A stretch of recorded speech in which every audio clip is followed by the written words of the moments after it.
Unfortunately, we must begin with the most frightening story on the docket for today, and that is the escalation in tensions and the escalations in trades in trading attacks between Israel and Iran. We covered this last week.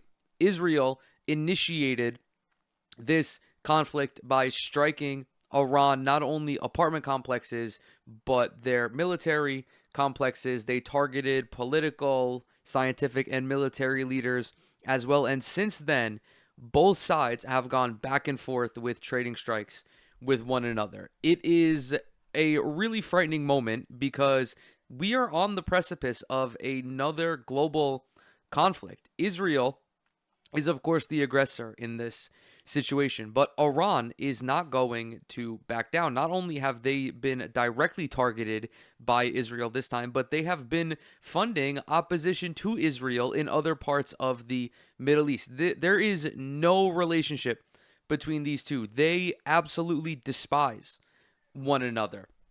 Now, however, the United States is seemingly looking to directly involve themselves in this conflict. Donald Trump is talking about how the Iranians should begin evacuating. We, of course, have Israel's Iron Dome funded entirely by the United States. All of their military capabilities are financed and provided by the United States as well. So the U.S. has, of course, been indirectly involved in this conflict. But now Donald Trump is talking about deploying U.S. fighter jets, potentially even boots on the ground as well. We are going to begin with a little bit of coverage from a little bit of overnight coverage courtesy of CBS.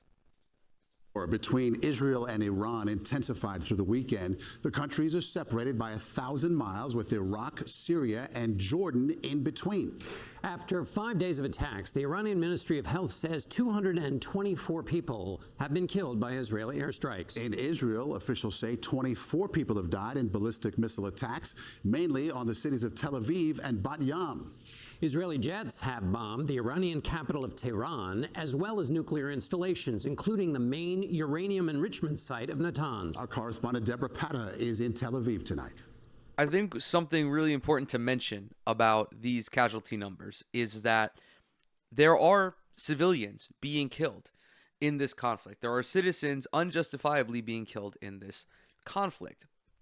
The civilian deaths, however, the Iranian civilian deaths are directly facilitated by Israel, while the Israeli civilian deaths are not entirely directly the aim of Iran.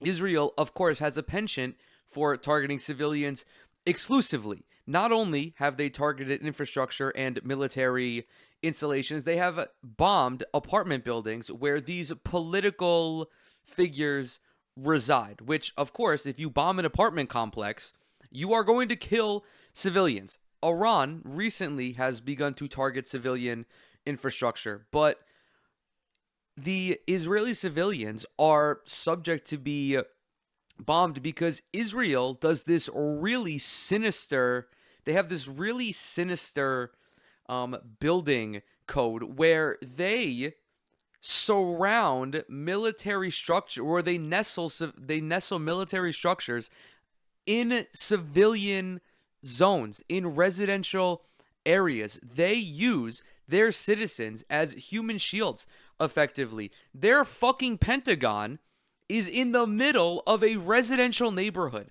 They have military headquarters built underneath civilian structures. The very same things that they accused Hamas of doing.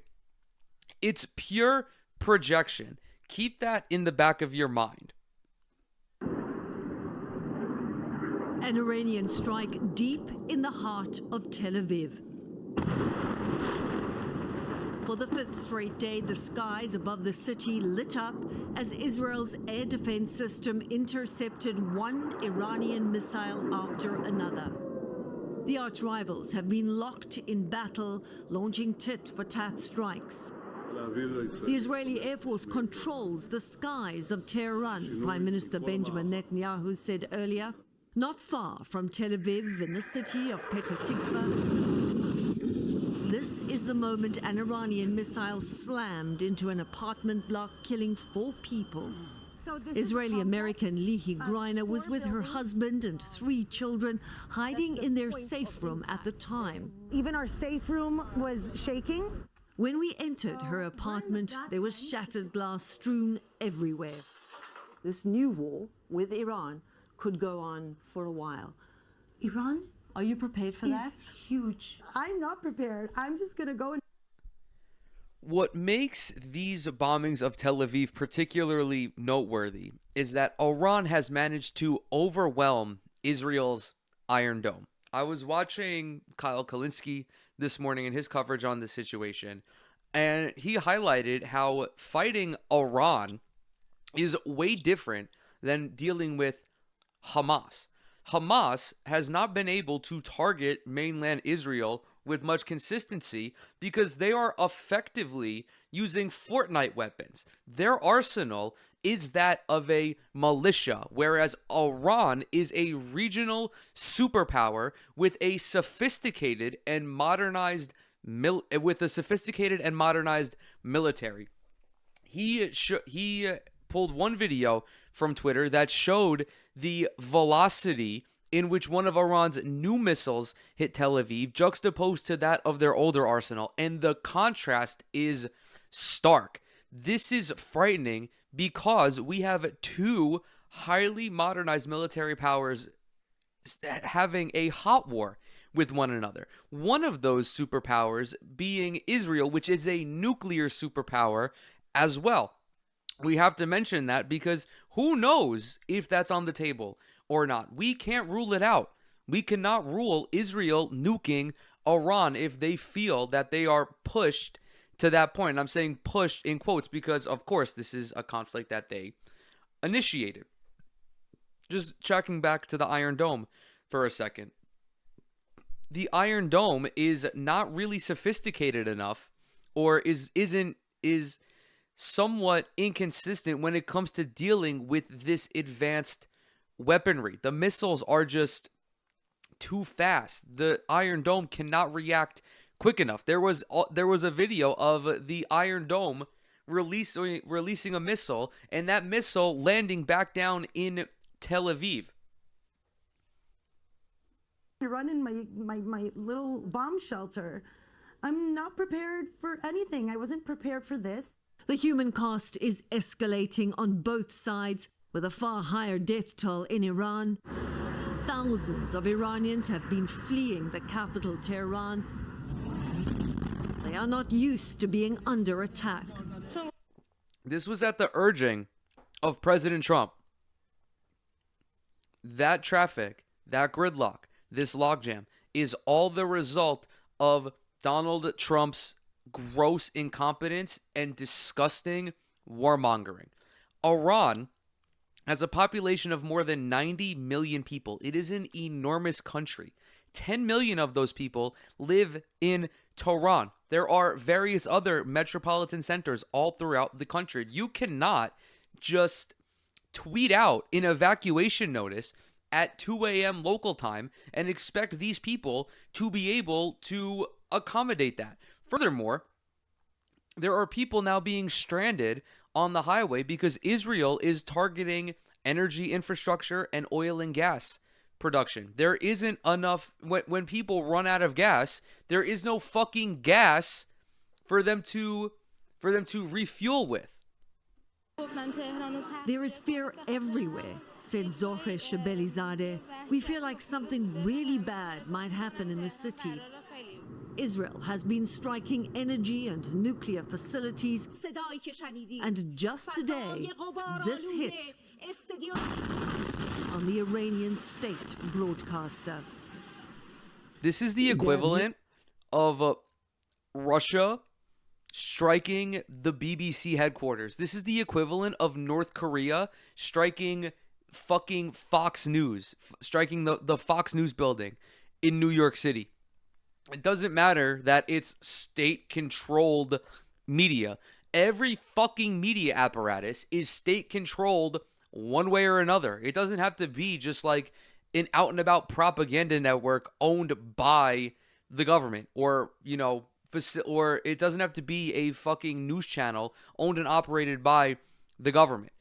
All major news networks, regardless of their country of origin, are state controlled to a certain degree. They all push state propaganda to a certain degree. You were in Israel before when Iranian missiles were raining down. What's different this time? Well, John, during the Iranian strike in April last year, 99% of those missiles were intercepted, most before even reaching Israeli skies. Now, remember, Israel was supported by its allies, the UK, France, and the US. Now it's fighting alone for the most part, with Iran striking every night. So some missiles do break through, and Israelis are used to feeling very safe. The question will be, how much pain are they prepared to bear if this goes on for a long time? Okay, Deb Patta, we know you're doing everything to stay safe there in Tel Aviv. Thank you. Iran is calling on President Trump to use his influence to arrange a ceasefire, and the president says it's time for Iran to make a deal. Before we get into all of this fucking absolutely, all of this, like, to call it tomfoolery is disrespectful.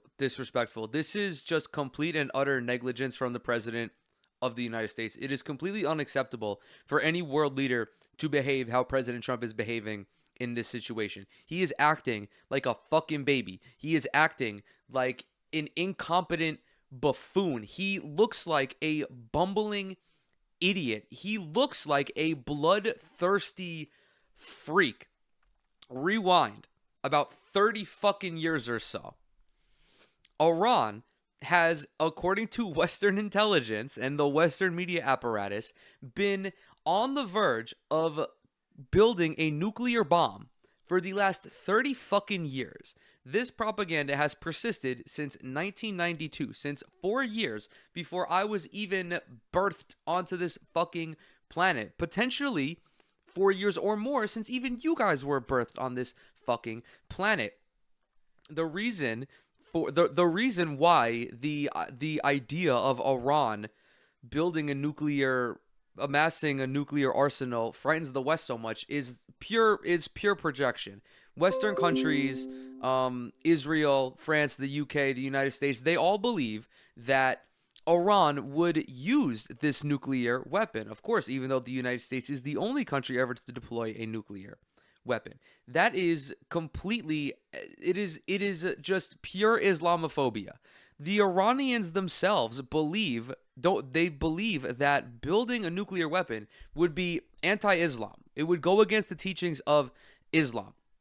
They only care about being able to enrich uranium to a degree that could be used to power their electrical grid. This has always been the case for them. So much so that in 2014, Barack Obama entered an agreement with the Iranians that allowed them to enrich uranium for the purposes of powering their infrastructure, which is vastly under the enrichment percentage necessary for military grade. That deal was agreed upon by the Iranians. They would be able to enrich uranium and also be allowed to participate more freely in the global economy. There were several bodies that checked in on the Iranians, including the IAEA, which up until like this fucking point has stated on multiple occasions that Iran complied by those guidelines fully. Trump comes into office in 2016, rips up the Iran agreement, all because it was something that happened under the Obama administration.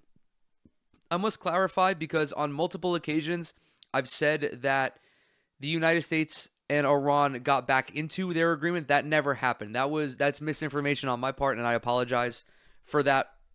They should have done that.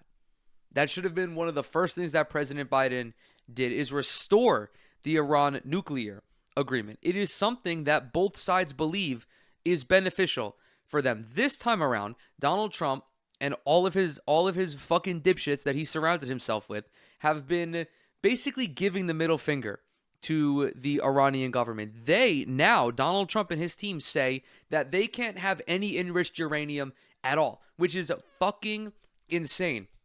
You are not negotiating in good faith at that point. The Iranians, for obvious reasons, feel slighted by that. You, of course, sprinkle in the destabilizing nature of Israel being in the Middle East, and tensions are very, very high. The State Department, the Israeli intelligence, the Israeli State Department as well, are now trying to manufacture consent for this by saying that Iran is once again on the cusp of amassing a nuclear weapon, which we know is bullshit, because if they actually did have a nuclear weapon, this would not be a hot conflict. Why do you think the United States has never put boots on the ground in Russia? Why do you think the United States does not fuck with North Korea? Because they have nukes. It's very simple. If you do not want to be fucked with by Western nations, you need a nuclear bomb. That is the only way to prevent any sort of this. That is the only way to provide any deterrence to them. The greater goal for Israel and for the United States is regime change. That is the type of foresight that we need to have here. The Islamic Republic of Iran, led by Ayatollah Khamenei, is not a government that I approve of. When we talk about domestic affairs within Iran, I am fully on board with all of the criticisms of this Islamic theocracy. However, the United States and Israel have no business meddling in these affairs, because it's going to do two things. It is going to further destabilize the region, and it is only going to enrich support for the sitting government. This has happened for the literal length of human history. For as long as there have been conflicts between human beings, this point stands true. You cannot implement regime change and expect the residents of that country to be on board with it. We've seen this all throughout the world. Wherever the United States has implemented regime change, it has not worked out well for the country that they are attempting to interfere with. You can look at Iraq, Libya, Chile, all throughout Central and Latin America as a whole. If people want regime change, if they are unapproving of a government, regime change must come from within. The Iranian people must put pressure on their sitting government, which they have been doing more and more of over the last couple of decades. The reason why these attacks are only going to strengthen the support for this government is because people don't want to see their country bombed. They don't want to see their friends and family and their fellow citizens murdered. I disapprove of the Trump regime, but do you think I would be okay with Canada or Mexico bombing the United States under the guise of liberation? Do you think I would be okay with the European Union bombing Washington, D.C. and New York City and Boston under the guise of liberation? No, that's not how that works. An unpopular government must be dethroned domestically. Any outside interference is only going to make things more difficult for the domestic population. Of course, countries like the United States and Israel don't really give a fuck about the domestic population. All they care about is implementing a government that will play ball with them. That's why they don't fuck with Saudi Arabia. That's why they don't do anything with Qatar. Other countries that have lengthy histories of blatant human rights. I mean, for God's sakes, Saudi Arabia killed and chopped up Jamal Khashoggi during Trump's first term, and Donald Trump didn't do dick about it. It is all about advancing the interests of the United States and Israel. It's painful for both parties, but I'd say Iran is not winning this war. And they should talk, and they should talk immediately before it's too late. The president is at the G7 summit in Canada. Nancy Cordes joins us now from Calgary. John, this evening there is a surprising last-minute change to the president's schedule here in Canada. Just one day into a two-day summit, the White House has announced that President Trump will be heading home to Washington early. Here's the announcement. It came from White House Press Secretary Caroline Leavitt, who says that because of what's going on in the Middle East, Mr. Trump will be leaving tonight after dinner with heads of state.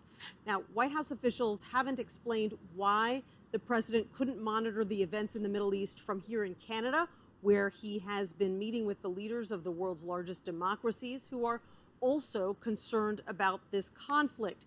His abrupt departure, though, comes after he posted this ominous and cryptic message on social media just this evening. He said, quote, "Everyone should immediately evacuate Tehran." White House officials haven't said whether Trump was foreshadowing another Israeli strike with that post, but they say it doesn't mean that the U.S. is getting involved in this conflict. President Trump had a full day of meetings slated for tomorrow. He was going to sit down with the president of Mexico and the president of Ukraine. Those meetings will now have to be rescheduled. Okay. This situation is advancing so rapidly and developing so quickly that this reporting is already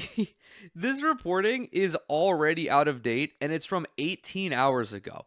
In the 18 hours since CBS covered this, we now know that Donald Trump wants to directly involve, or maybe I shouldn't say wants to, but he is not opposed to direct U.S. intervention in this conflict. There is, on top of all of the violent rhetoric that he's been spewing online, we have this reporting from Axios.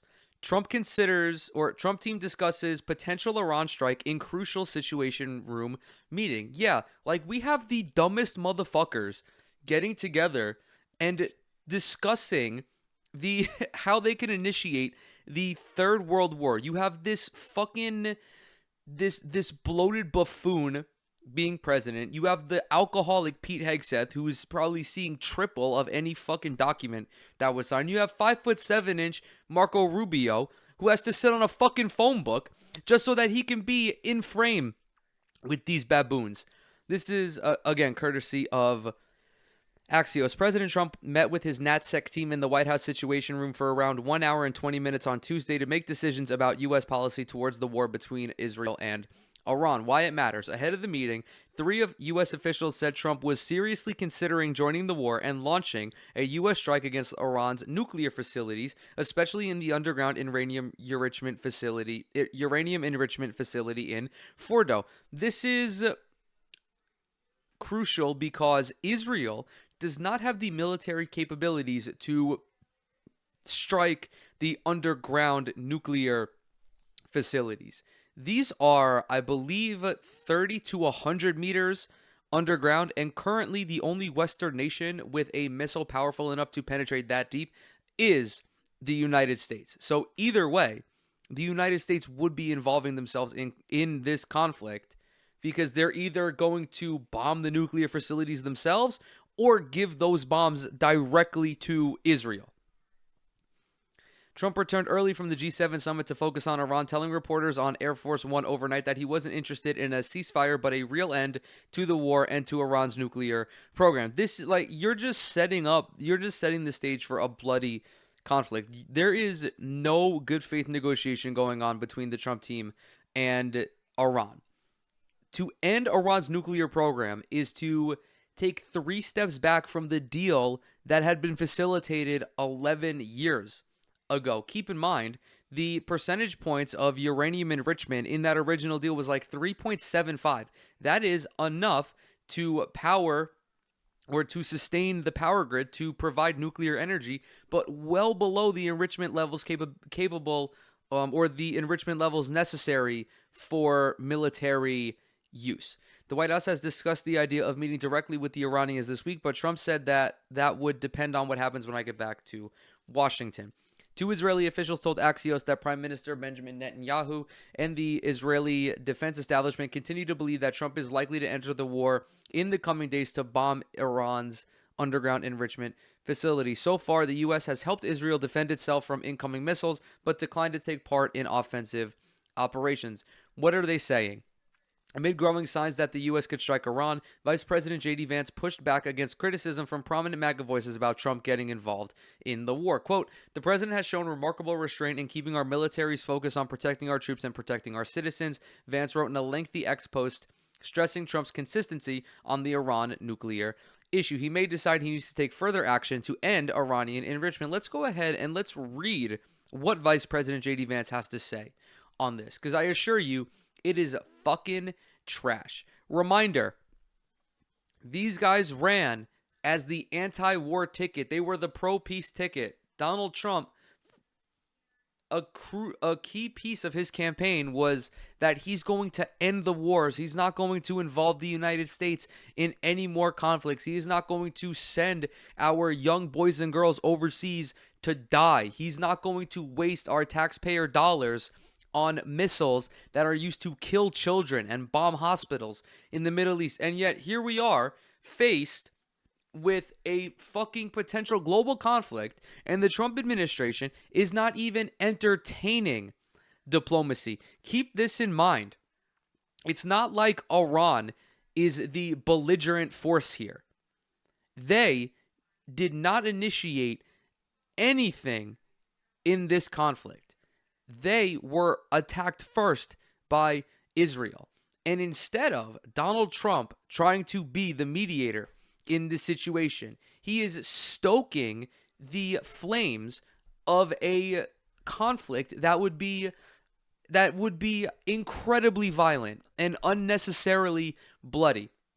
J.D. Vance says, "Look, I'm seeing this from the inside and am admittedly biased towards our president and my friend Glaze, but there's a lot of crazy stuff on social media, so I wanted to address some things directly on the Iran issue. First, POTUS has been amazingly consistent over 10 years that Iran cannot have a nuclear weapon. Over the last few months, he encouraged his foreign policy team to reach a deal with the Iranians to accomplish this goal. The president had made clear that Iran cannot have uranium enrichment, and he said repeatedly that this would happen one of two ways, the easy way or the other way." Well, J.D. Vance, there is a massive leap that you have to make to go from uranium enrichment to building a fucking nuclear weapon.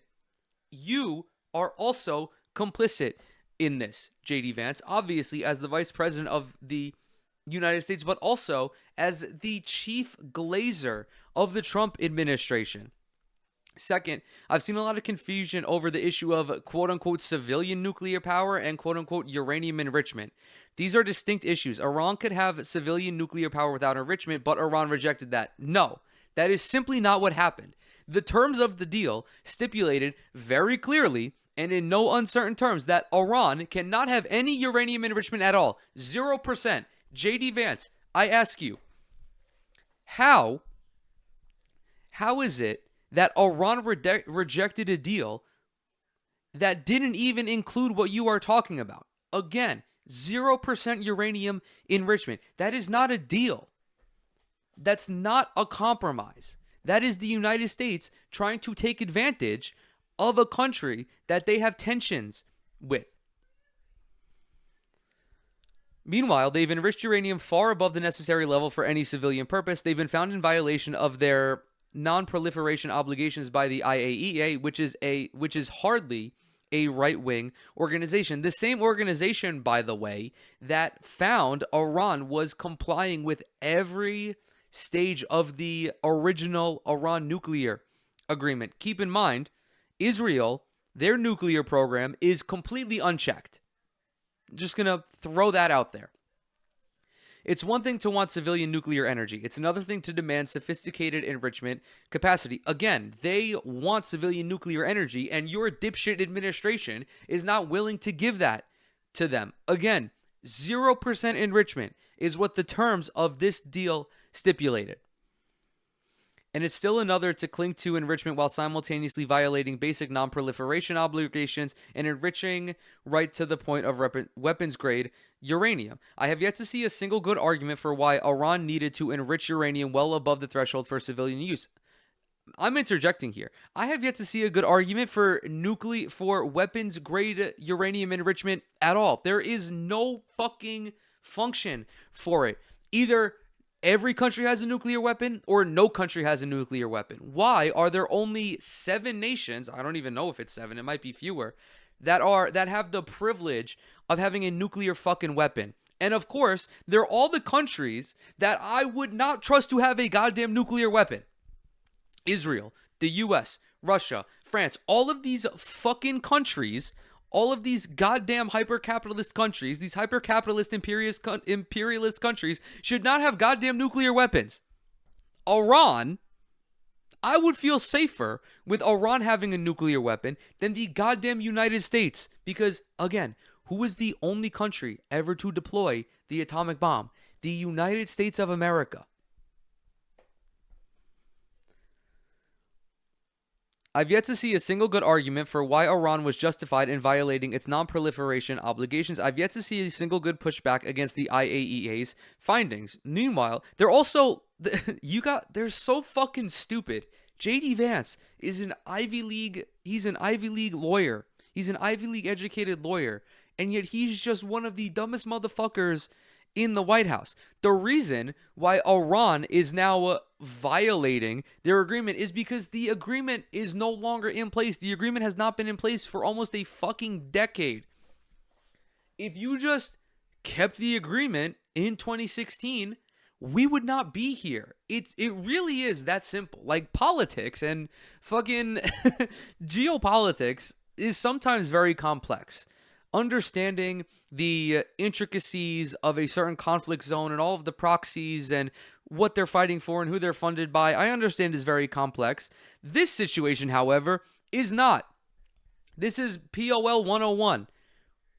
Iran has enriched uranium because Donald Trump pulled out of the deal that said you cannot have enriched uranium above this degree.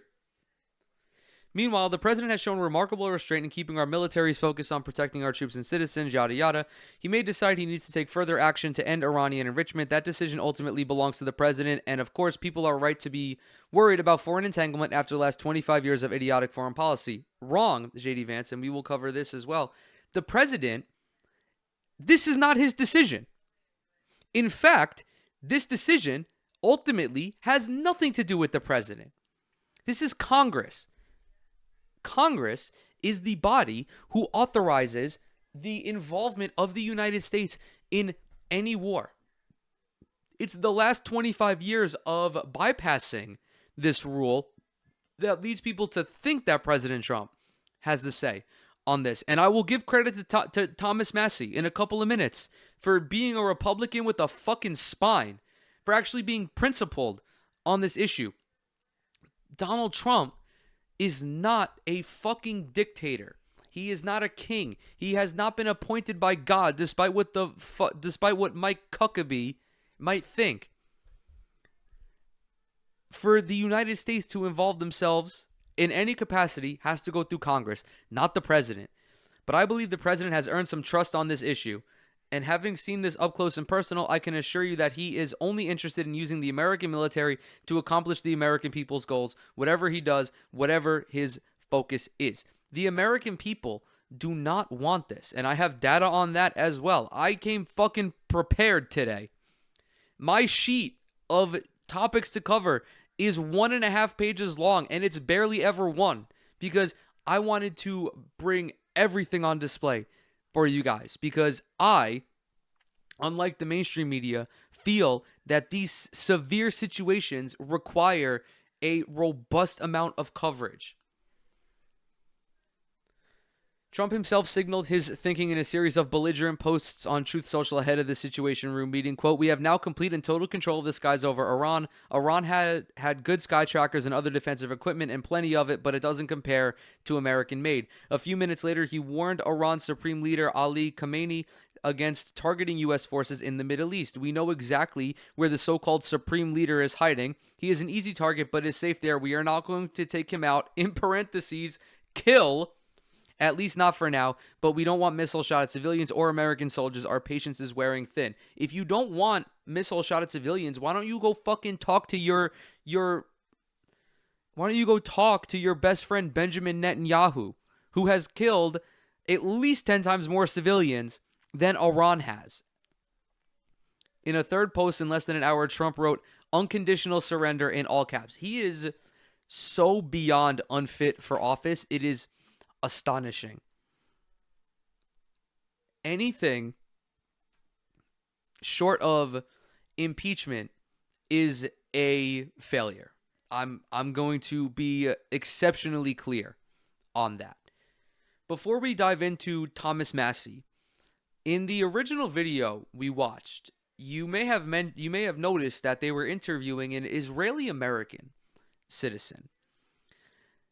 That woman and her family could very well, if they felt unsafe, and obviously I don't know like their financial situation, I don't know if they have the means to even come back to the United States, but one could think that that is possible. If the Israeli citizens feel unsafe living in Israel at this time, they should be able to leave and to seek temporary residence somewhere else. Maybe they're dual citizen. Maybe they have dual citizenship in the United States or in Europe. They should do what is best for them and their family. And at this point, perhaps leaving and returning at a later date is what's best for them and their family. However, this is so fucking disgusting.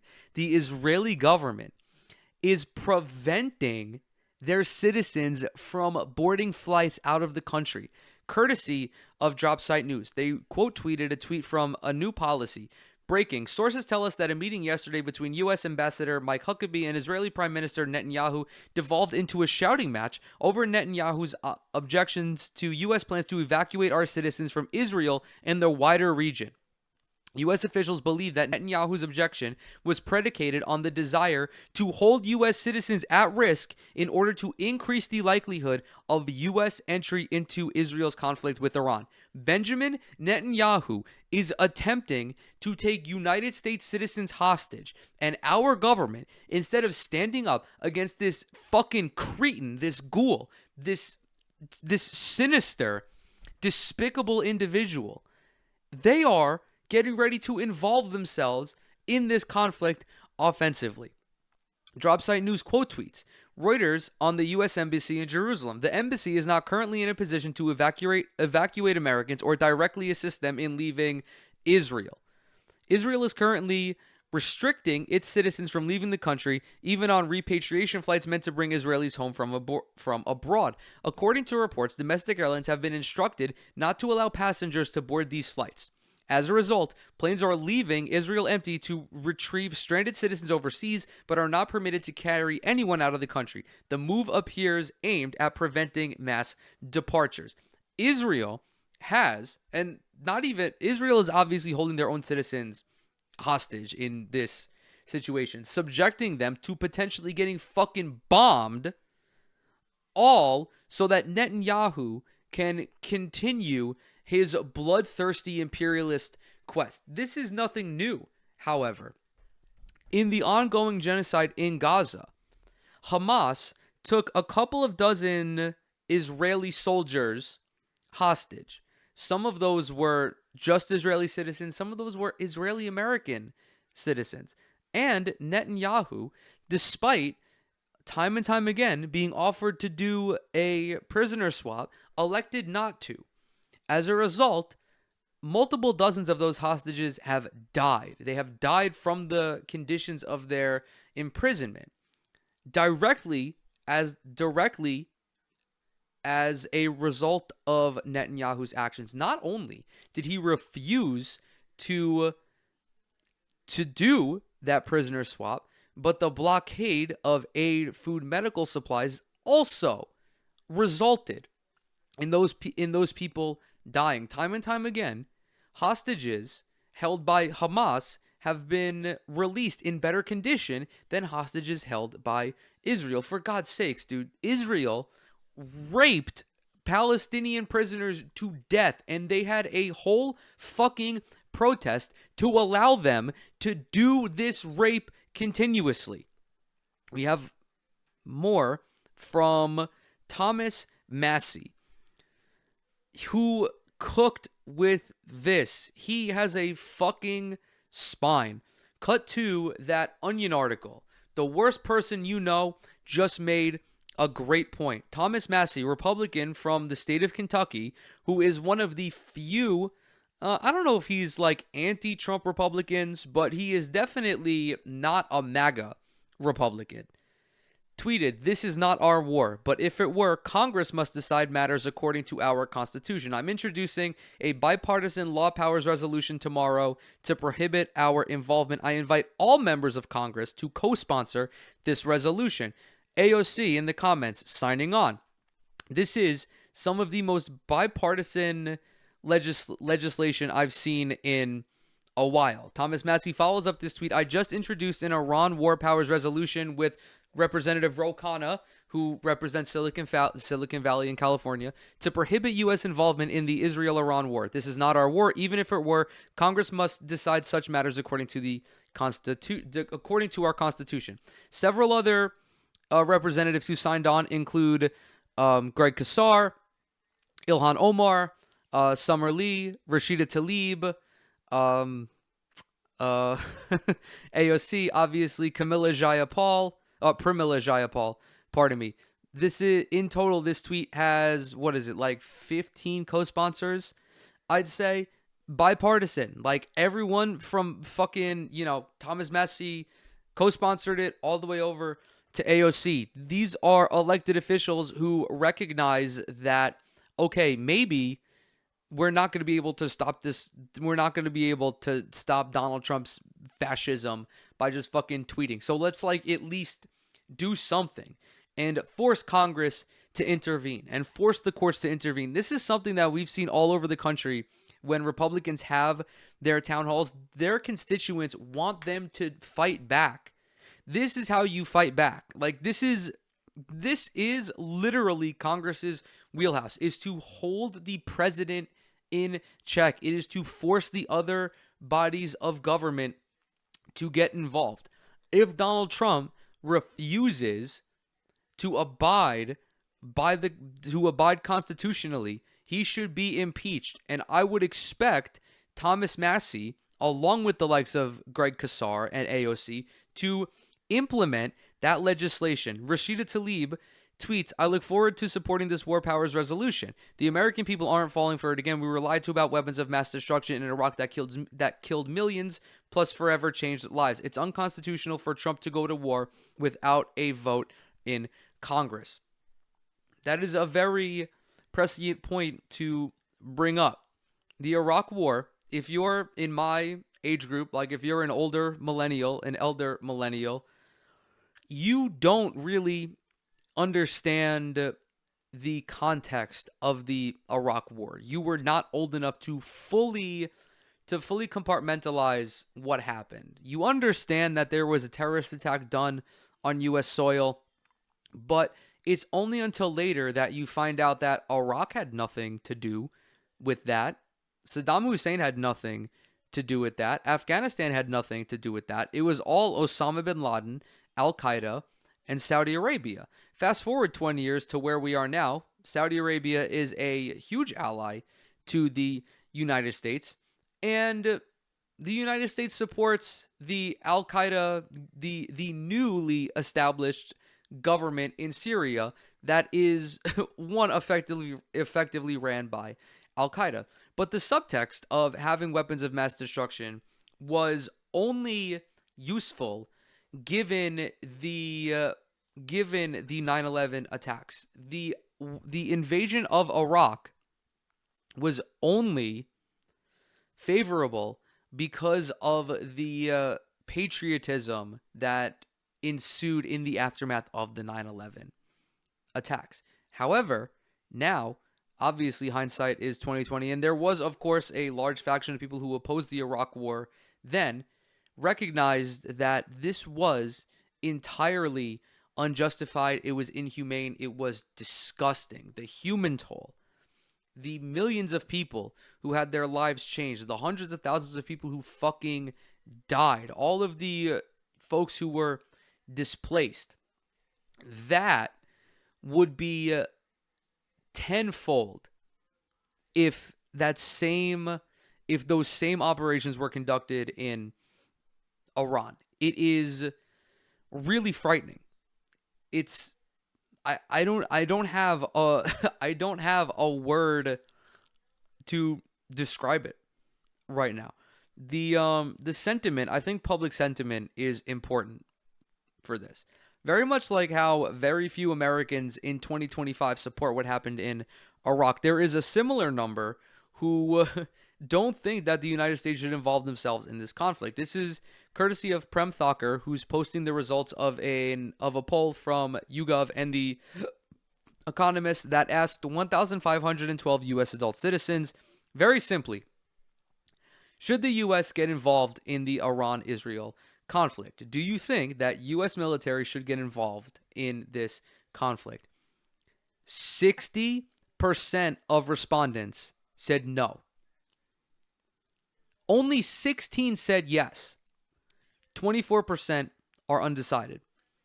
This 60% number is astonishing. Very rarely do you see overwhelming support on any poll. Not only is this overwhelming, this is bipartisan.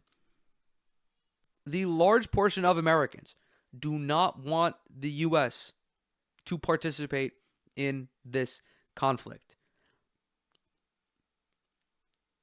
When among people who voted for Trump in 2024, 19% said yes, 53% said no. I think that is 53. I have some shit on my screen. Among Harris voters in 2024, 71% said no, 10% said yes. Every age group is polling under 20% for yes. 18 to 29-year-olds, 16% said yes. 30 to 44-year-olds, 19%. 45 to 64-year-olds, 16%. Boomers, 65 plus, had the lowest yes percentage. 69% of them said no. Only 18% are unsure. Why? Because they lived through the Iraq War as fully formed adults, as whole-ass adults with fully developed brains.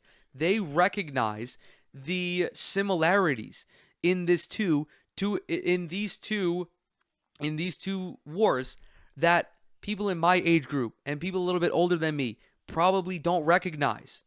Like, we didn't live through it. They did. Among Democrats, 51% said yes. Oh my God. No. That's not correct. 15% said yes. I'm sorry. Among independents, 11% said yes. Among Republicans, 23%. And I would be interested to see what percentage of those Republicans are MAGA and non-MAGA. Because later on, we do have some polling that features MAGA Republicans versus non-MAGA Republicans.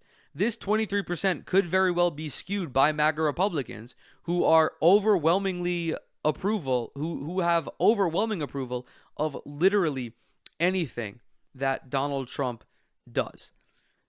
The people who live in the United States of America do not want this.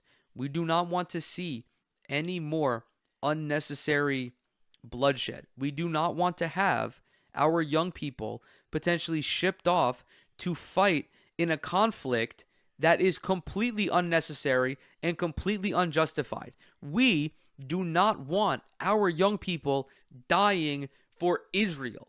It's a joke at this point. Like, I'm not fucking dying for Israel, where someone's drinking a Bud Light and holding a fucking Mac 11. Nobody wants to die for Israel. Only Donald Trump wants us to die for Israel. We're going to close out this segment with a text message that Mike Huckabee sent to Donald Trump today. The most unhinged thing that you could think of, Mike Huckabee not only thought of, but typed out and sent. For anyone who is unfamiliar, Mike Huckabee is a failed presidential nominee who is a hyper-religious freak. He is a zealot. He is like the Christian, he is like the evangelicals' evangelical. This dude believes in the rapture. He believes that Jesus is going to come down and save everyone who is worthy of being saved. This is why he is so adamant about what Israel is doing in Gaza, because he perceives Israel as the Holy Land, and he feels that he is going to be saved when the time comes. He texted President Trump, and this is courtesy of Republicans Against Trump. I'm only using them because they're the only fucking tweet I saw that actually showed the whole message in one slide. This is freaking weird. This is freaking weird, man. Trump just posted a text message he received from Mike Huckabee, his ambassador to Israel, urging him to attack Iran. Mr. President, God spared you in Butler, Pennsylvania to be the most consequential president in a century, maybe ever. The decisions on your shoulders I would not want to be made by anyone else. That is a fucking insane thought to have. I don't want Donald Trump deciding what I order at Wendy's. I wouldn't task him with building my Chipotle bowl. And Mike Huckabee is like, I actually think that there is nobody more fit to handle a global conflict than Donald Trump. You have many voices speaking to you, sir, but there is only one voice that matters, his voice. I am your appointed servant in this land and am available for you, but I do not try to get in your presence often because I trust your instincts. Imagine loving someone so much that you're afraid of them. How do you glaze someone to this degree and then be like, I actually can't bother to be around you because you make me so hard? My penis gets so erect when I see you, President Trump. My wife has not been able to get me feeling like this in a long, long time. But I see your neck pussy folding over your collar on your perfectly tailored suit, and I just don't know how to control myself. No president in my lifetime has been in a position like yours, not since Truman in 1945. I don't reach out to persuade you, only to encourage you. I believe you will hear from heaven, and that voice is far more important than mine or anyone else's. You send me to Israel to be your eyes, ears, and voice, and to make sure our flag flies above our embassy. My job is to be the last one to leave. I will not abandon this post. Our flag will not come down. You did not seek this moment. This moment sought you. It is my honor to serve you, Mike Huckabee. President Truman dropped a nuke. He dropped 2 nukes on Japan.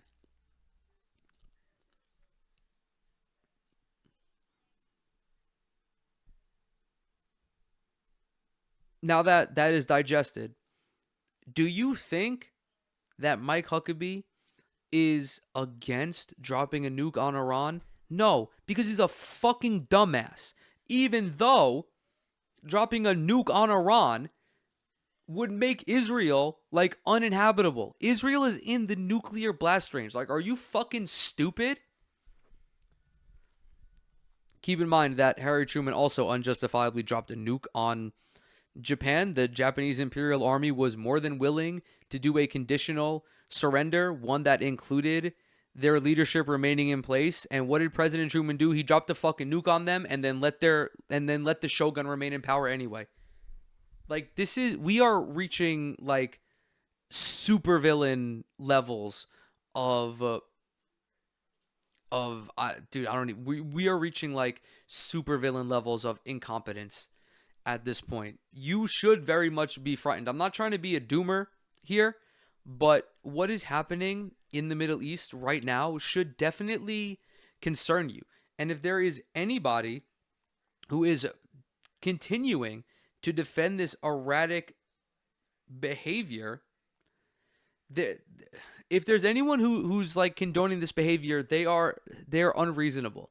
They're cooked. They're cooked. It's really that simple. I do hope that at some point Israel and Iran do work this out diplomatically. The perfect situation is Benjamin Netanyahu manages to get voted out of office somehow by way of his coalition collapsing. And then the people of Israel can go and vote for someone other than this fucking freak. And then his bitch ass gets sent to prison.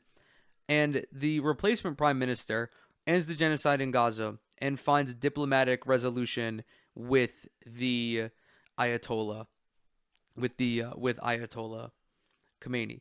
I'll say it again. Israel and the United States ultimately want to do regime change in Iran. They want to instill a puppet government that operates at the behest of Western interests. That is a horrible fucking idea. Never has that worked out well for the domestic population.